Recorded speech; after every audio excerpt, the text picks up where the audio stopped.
Welcome to Beyond the Inbox, an e-commerce podcast brought to you by Drip. In each episode, you'll hear from top e-commerce marketers and founders who will reveal the customer-first strategies they're using to grow their sales, subscribers, and revenue. Now let's get into today's episode.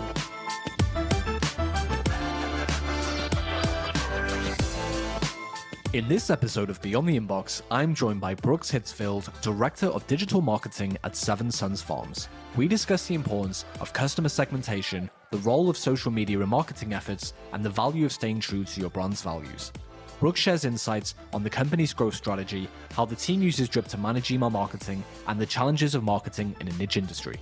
Tune in to learn how Seven Sons Farms has built a loyal customer base through its commitment to sustainable and regenerative agriculture. Brooks, welcome to Beyond the Inbox. Thank you so much for taking the time to join us.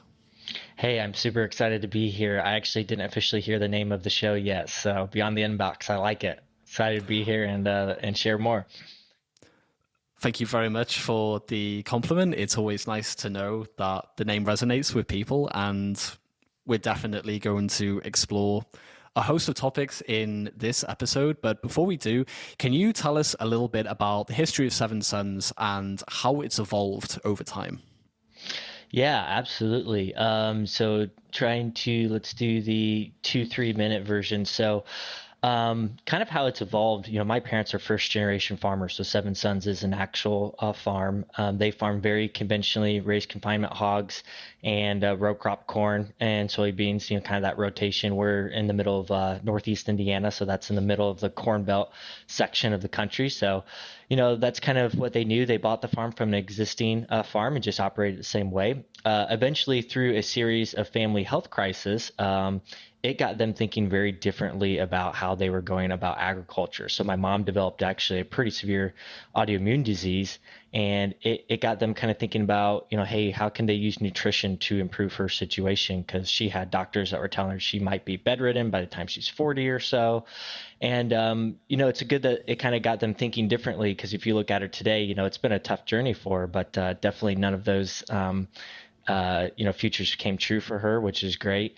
So it got them thinking different about nutrition, which also led them down just this path of, how food is raised and how that contributes to the nutritional profile of what we put in our bodies. They really subscribe to the "you are what you eat," and it kind of was a light bulb for them. So that had them thinking very differently about how are they contributing to the problem being in agriculture themselves. So there was a complete 180 paradigm shift for them at that time. Dad sold the confinement hogs. He started converting the row crops into planting pasture and building fencing. And then he started raising livestock. So started raising cattle, grass-fed beef out on open pasture. Eventually got us into pork and poultry and a lot of other animals as well. So it was kind of really a leap of faith for them, a really odd thing to see a farm do in the middle of the Corn Belt, to have you don't see a ranch and animals out in pasture on here. That happens all out west. So it was a leap of faith for them. Definitely was not a business decision. But we got very fortunate. So the name rings true. There are actually 7 brothers. So eventually, my parents, they had to really develop quite a few different means of income on the farm, because they were just so financially strapped to make that transition. Anyone in agriculture who's made a transition like that knows that it's financially intensive. And eventually I had a couple other brothers who got involved on the farm as well and started to realize that there was a developing market for products like grass-fed beef, and people who just were thinking in a similar way that my parents were, 10 or 5 years ago. You are what you eat.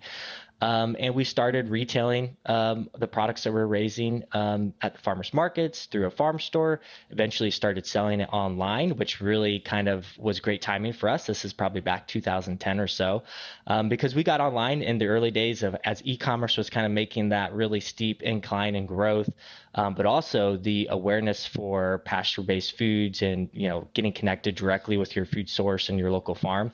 That was a growing trend as well, kind of at the same time. So those two things were kind of an inflection that really, really helped us out. So kind of just from 2010 for the last decade or so, it feels like we've been learning a lot and just trying to keep up with the incredible customer base that have decided to support us and know where their food comes from. It sounds like there were multiple inflection points. I wanted to ask you, how has the shift towards ethical and sustainable farming practices affected Seven Sons' business model, and how has the company adapted to these changes?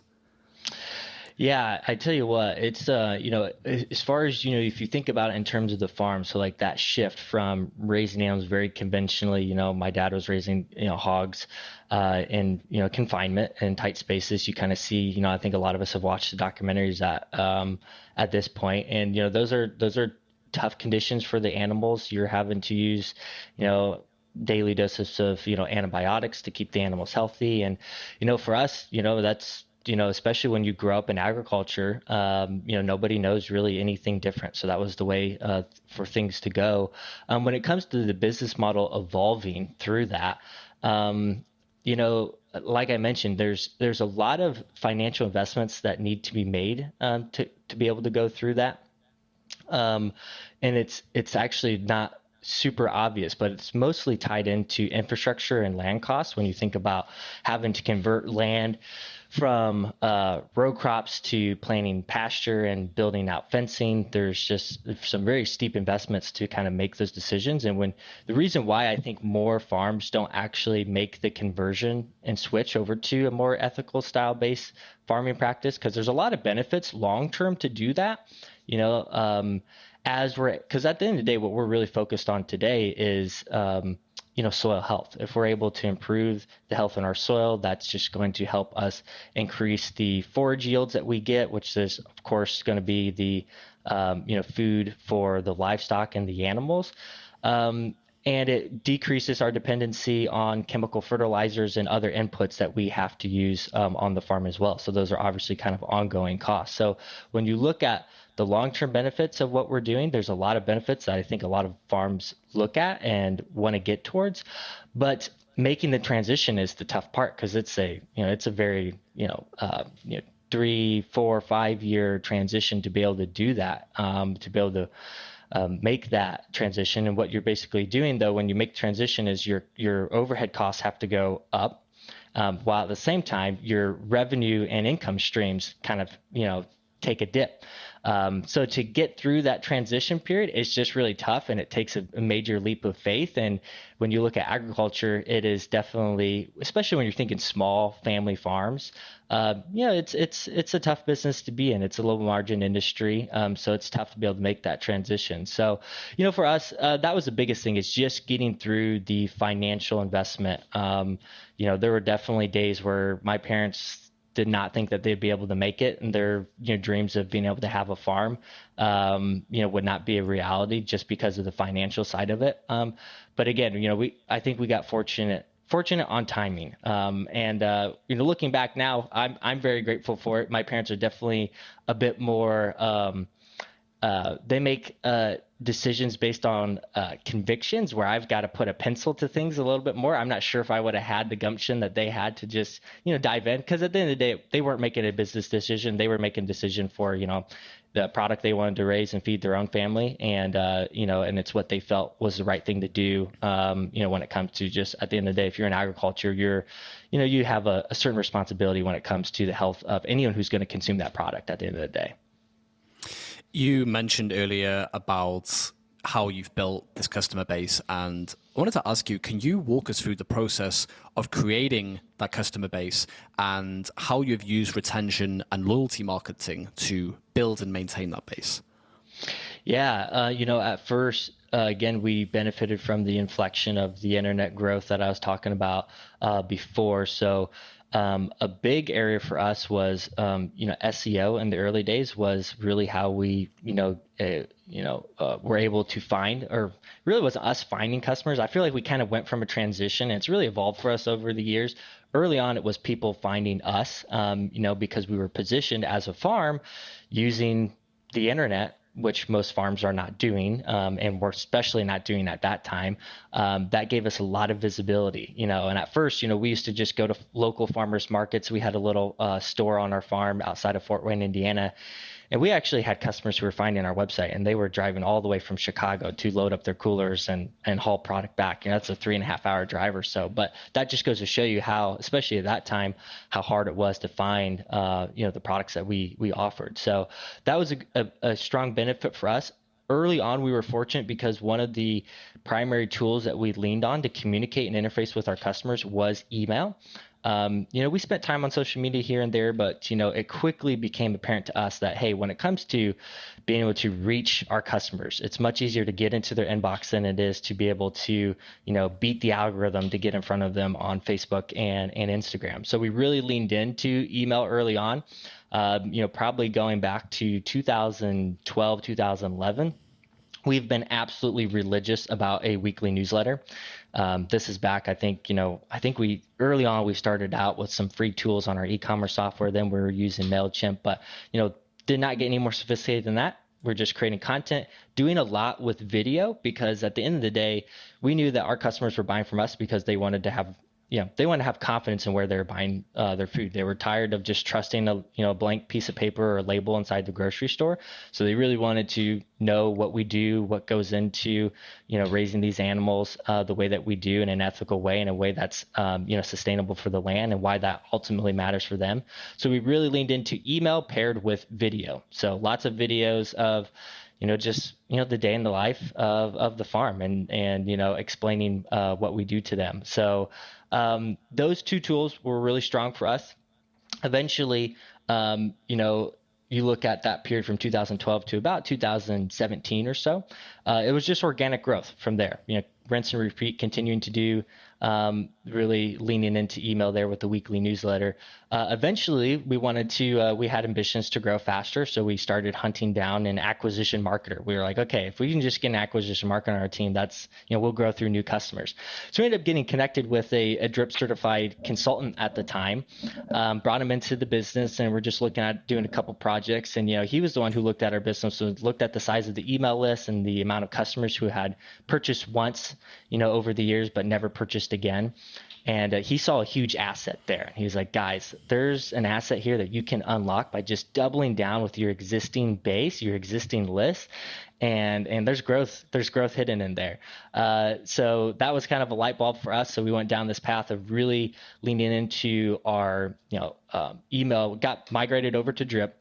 Really went deep into building nurture campaigns and onboarding workflows with new people who are coming through our doors to build a stronger relationship, because we had 10 years of awesome content of sharing what we do, but they only got promoted once on a newsletter and then ended up just dying on a blog post somewhere. So we're able to resurrect a lot of that awesome content, get it in front of customers the minute that they joined the list, when they were at the height of their awareness, and that recency factor was really high. Went super deep with those, and then we saw the benefits right away, and just continued to rinse and repeat that, and get a lot more intelligent about how we were communicating with new customers who were coming through our door, and existing customers as well. So kind of one more point that I'll share there that was a big kind of just a big a growth factor for us when it came to the retention side was we took Jeff Walker's product launch formula course. And that guy truly knows his stuff, but it's kind of funny because, Jeff, obviously, a lot of people following him are launching digital products courses and stuff. So, when we took the course, we were excited, but then we got a little disappointed because we're like, well, how do we apply this to retail? We're a farm to fork business. Maybe this doesn't make sense. But at that time, we'd never spent $2,000 on a course. So we're like, all right, we got to at least try it. And I tell you what, we did. We tried out the formula. We did a launch event where we launched basically wild caught salmon is something that we'd sold for a long time, and we did a kind of a sales event around that, and it had a ton of results. I think we sold more salmon in a 2-week period than we had the entire year prior to that. And so Jeff's system of the launch formula worked really, really well. And we found a lot of other new products that we could launch, and did a lot more sales events from there. So that was another huge tool for us when it came into, again, it was nothing with acquisition. I was just leaning into our existing customer base that we built over the last decade, and found creative ways to give them more compelling reasons to, remember us and support us again. There's so much to unpack here. For anyone that isn't familiar with Jeff Walker or the product launch formula, can you break down what it is and specifically how you did it for this wild salmon campaign? Yeah, the best way analogy of how I would kind of describe it, and I think Jeff does this in a lot of his material really, really well, is, we've all watched major events that we've been excited for and products that we've been excited to buy before. Like there's certain times where you have your credit card out, the minute that you have the ability to buy a certain item that you've anticipated becoming available for a long time. So, I was a big fan of, always have been a big fan of Apple. So their Apple keynote events, it's really cool to see how they've been able to put those together, the amount of anticipation they've had toward those events and the newest and greatest iPhone that got launched. And you see those incredible lines at the Apple stores, early on, especially with the first couple of iPhones there. And it's like, how do you recreate something like that? Well, I think Jeff has really unpack the secret to what they were doing. And there's many other examples of folks, in the past where, he really has a framework for giving you the ability to create attention and awareness and effectively be able to sell. I mean, really anything. Again, he does a lot when it comes to selling digital products and courses, but we've proven that you can apply it towards a retail event. So yeah, the best way I can describe it, it's the idea of launching either a new product, an event. It could be for us, we've launched just a lot of promotional events where, we give our customers a compelling reason to stock up on more products. So, we farm very seasonally. So, when it comes to raising grass-fed beef here in the northern side of the country, we're doing a lot of that during the growing season, and we'll harvest a lot of animals late in the fall and into winter. Well, for us, we then have to store that product all year round to make sure it's always available when the customer wants to buy it. So what we do is we actually give our customers a really compelling reason to stock up in the winter when we are really long on product, because it saves us costs on having to store the inventory longer. So we give them, we run a sales event that basically lets them stock up on beef at the best time and best price that they will any other time of the year. We run this little launch event around that. So, Jeff has I think a 5 emails kind of series formula, and we've definitely tweaked that formula over the years to when it comes to building awareness to whatever it is that you're going to launch and create, that event. So we've definitely tweaked it a lot, but yeah, that I think is the best analogy, is to just, everyone understands how Apple has created, the hype that they have around launching new products. I think nobody's done it better than them, and just figured out the secret to how to do that. And he's packed it up in a course, in a book, and it's money well spent.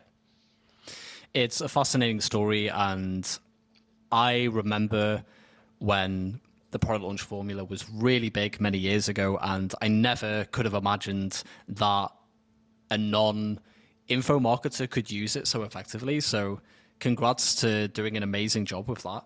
I wanted to ask you, how are you putting this all together? So you have these campaigns for certain seasons. You, I assume, are still sending a weekly newsletter. You have automations. Can you share how this is all put together?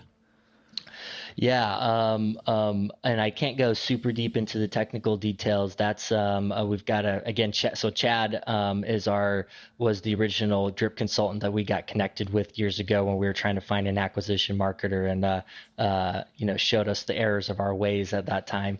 And he's now a part of the team on staff as our director of digital marketing. So he's just done an incredible job he is for one. He's a end consumer customer of ours as well. So he's been buying from Seven Sons for many, many years, and does a very good job at wearing that customer hat.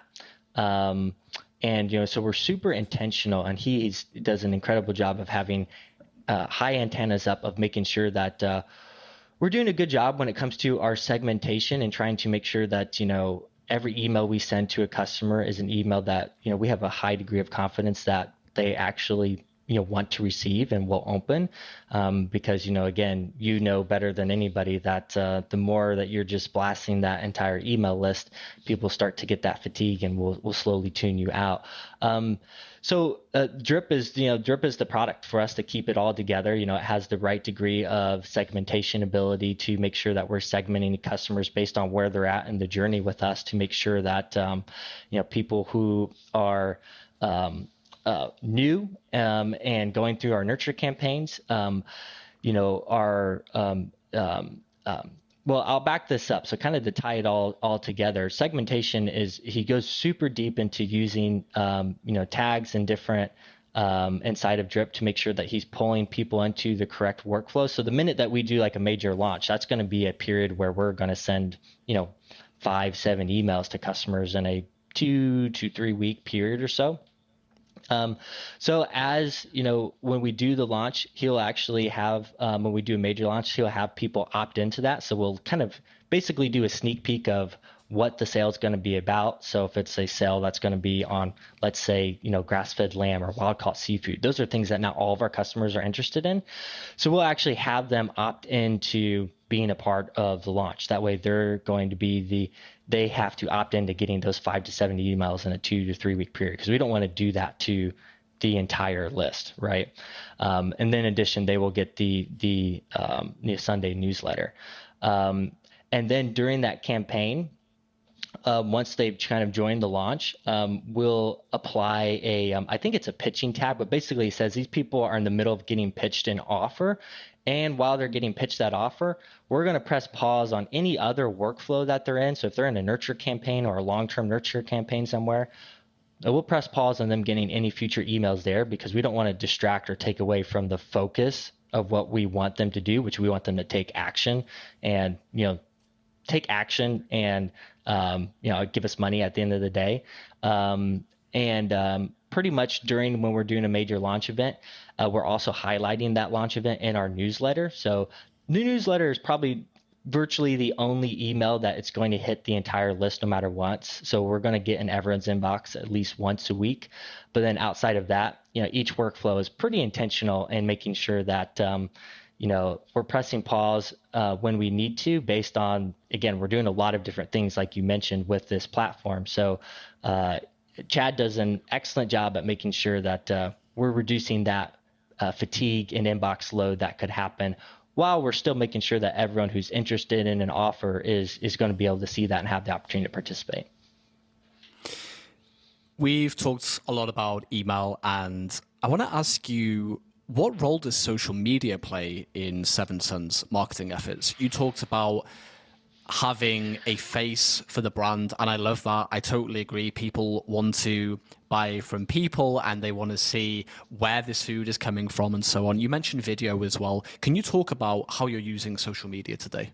Yeah, again, it's never been anchor tools for us. We definitely have a presence on there, and we finally officially, as of last year, we've hired someone part-time to help out with just content publishing, because there's obviously work that goes into that whole part of the business. Something that we're able to do and that we do a lot of is, again, for most of our marketing and content efforts, it's tied around making content for that for the email list and for the weekly newsletter.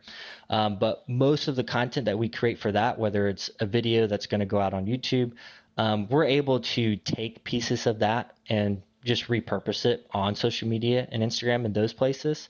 But there hasn't been, I wouldn't attribute much of our growth to any organic work that we've done on Instagram and Facebook and those platforms. A lot of it's come from, again, we have a pretty strong web presence and SEO presence. So when it comes to organic search, we get a lot of visibility there.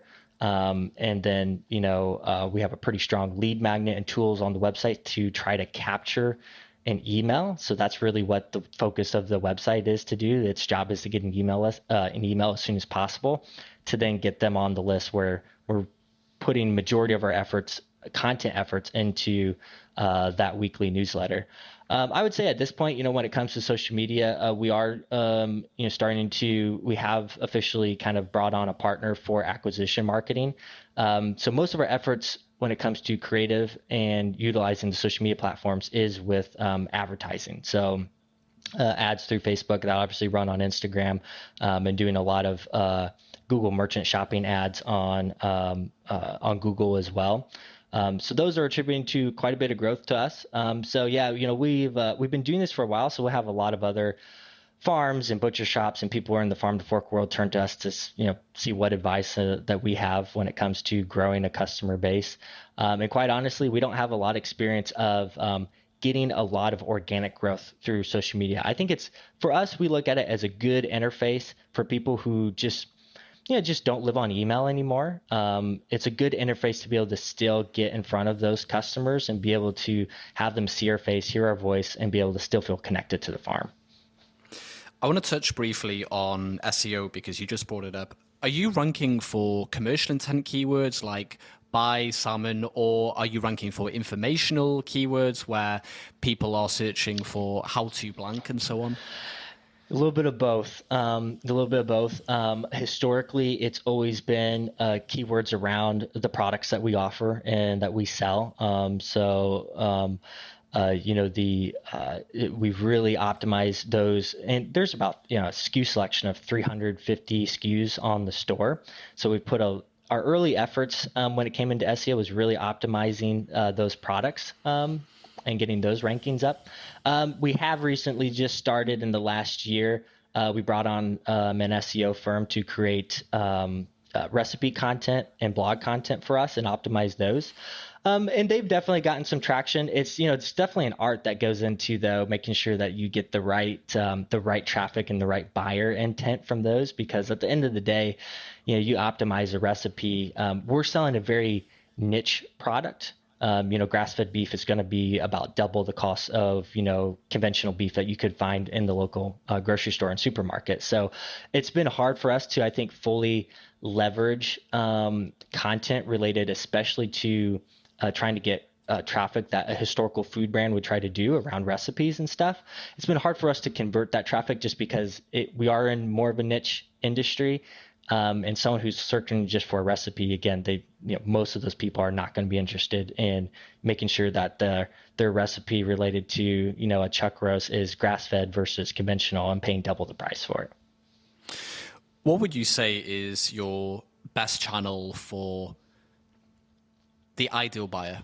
You're saying it's not always coming from SEO and maybe not coming from social. Is it more brand awareness at this point? A lot of people are familiar with the brand and a lot of the best customers are coming direct.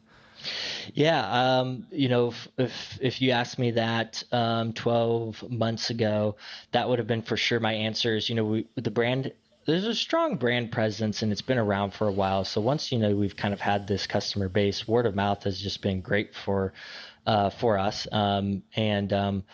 But we have been leaning into advertising again on Facebook and Google, and that's really starting to change the game for us. And we've got some pretty ambitious growth goals here for this year. Historically, we've grown around 20 to 25% range in the last 7 years or so annually, which has been great. And that's just been this consistent thing, especially when you look back. Actually, I'm sure if I dug into the numbers, look back, a decade or more, it's been a consistent, really nice, manageable 20-25% growth rates year over year. So you can attribute those kind of growth rates, I think, with the type of industry that we're in, to largely word of mouth and having just a strong presence when it comes to organic search. People get an intent to finally, people usually hit a trigger point that something happens in their life, whether they've started a family and now they have kids, so they're thinking a little more intentionally about making sure they're feeding them the highest quality products that they can, or someone ends up in a health crisis like my parents did years ago. So that's another very typical trigger point that will trigger someone to go searching for a product like this. So that position on Google search, I think, has really helped us through there. And then that also really, I think, anyone who's positioned well on organic search is going to benefit more from word of mouth, because when you're you're hearing a conversation from your friends and they mention a brand, and if I go to Google them, the next day, if that brand doesn't pop up, my my intent is pretty much, it's saturated at that point, and I'm not going to do a whole lot more to try to follow up and try to make sure I find that brand that my friend was talking about the other day. But if you are going to be someone who easily pops up, I think you do benefit more from word of mouth. So yes, I think, and it's, again, the brand tells a good story too. So I think it is something, just we're in that type of, the farm to fork industry, I think benefits more from conversations. People have conversations around their food, especially when they take pride in, where they're sourcing that. So there's more conversations I think we benefit from than we would if we were in a different industry.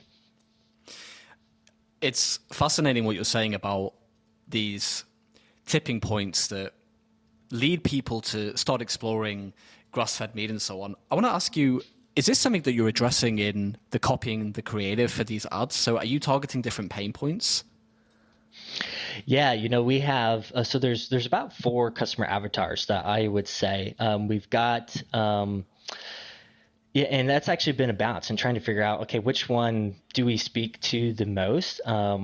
We actually did a campaign. I'm not sure if you're familiar with the tool, Right Message. Is that Brandon Dunn? Yeah, who put that together. I know they have very strong drip integration. So we did a survey with our customers asking, okay, what's your number one reason for buying from Seven Sons? Which we always knew we had people who were proactively taking control of their health. So again, that's usually parents who have kids and they're being very proactive about their health. And so they want to source from us. Then we have the reactive health people, which I just talked about, someone who's in a health crisis and they're kind of like pushed down this path.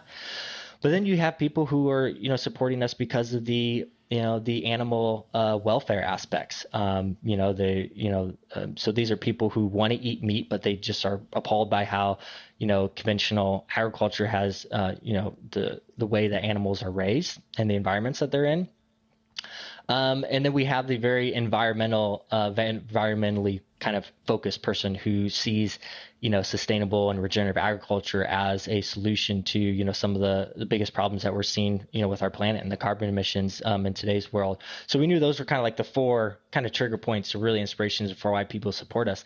We always assumed that the proactive person who's just trying to feed the family healthy was our number one avatar, and that's where most of our customers are coming from. We're a very family friendly and focused business. I think with just the story leans into that well. But honestly, the animal welfare folks who are really concerned about that aspect, that we've identified that as our number one avatar. And we've always done a good job at sharing. I think again, if you just see what we do, you can easily contrast that from animals that are raised in confinement. So it really rings true to someone who wants to see agriculture being done that way. And that customer is a very loyal customer too, because someone who ends up on a health kick and says, okay, here it's January and I'm going to take control of my health and I'm going to put more investments to this, they can fall off the wagon pretty easily. But someone who cares about how animals are raised and have intentionally to that, that's not a conviction that easily changes over time. So that customer has been a very loyal customer for us. We really appreciate those people. So a lot of our marketing, it's pretty easy for a lot of the marketing to hit those top 3 avatars, the very health conscious people, but then just to show holistically, how if you care for the animals well, that's going to, translate into a healthier product at the end of the day. So that's really, we take a lot of pride in, again, just the nerdy side of agriculture of how we go about, hey, if we care for the soil well, that's going to create more nutrient dense plants, which will create more, create a healthier animal, and then that's going to translate to your health. So taking that story, it can kind of hit almost on each one of those avatars. So it's not as difficult for us. They're not like siloed enough for us to feel like, oh, we've got to like quickly identify which avatar, each new email is and speak to them very, very differently, because I think the message stays pretty holistic. It's so fascinating to reflect on how when you have a value that is so important to you, you are going to do everything you can to protect that value. So in the event of, say, a pandemic where a lot of people were curbing their spending, if you're spending your money on something that makes you feel like you're honoring a value, such as if you see yourself as someone that feeds their family well and they want to spend this extra money on buying this grass-fed meat, that's something that you're going to commit to. And that's really worth emphasizing, I think. Yeah, for sure. It's a, and again, for us, it's like, we know too that, you look at this, especially it's been, as we continue to scale up, you see other people in this industry who kind of get into it for the right reasons, but eventually they run into scale problems. So they start cutting corners around supply chain and where they're sourcing product that maybe isn't quite up to what their customers, think it is. And for us, we just take that responsibility super, very, very seriously, because at the end of the day, we know that we have a business because customers have put their faith and confidence and trust into, that we do what we say we do, and that we're going to make decisions about on the agriculture side and any of the partners that we work with. We're making decisions on that based on it's product that we're going to feed our families as well. So there's a huge trust aspect that goes into that. So I think I concur and agree that there's a strong loyalty that comes from that, and we have a strong level of responsibility to make sure that again we do right by that, and that we really follow through on those commitments. Because again, anyone who comes to buy from us, it's just because they lost trust in Whole Foods, they lost trust in wherever it was that they were buying their product in before. Well, Brooks, this has been a fascinating conversation. I've learned so much, and I really appreciate the robustness of Seven Sons marketing strategy. So major props there. Where can our listeners go to learn more about Seven Sons? Yeah, I tell you what, the website is sevensons.net. Actually, we do have the .com, so both of them work. We finally got it after 10 years, so we made it happen. So sevensons.com, that works fine. That'll take you to the website. And there's a blog on there that will take you to our YouTube page. So again, we do a lot with video. So if you're just curious to kind of see and learn more about the farm and the partners that we work with, what all goes into it there, that's another great resource as well. Perfect. Well, we'll put all those links in the show notes. And Brooks, I want to say thank you again for taking the time to join us today, and all the best in the future with Seven Sons. Absolutely. Appreciate everything you guys are doing at Drip. Thanks a lot, Sam.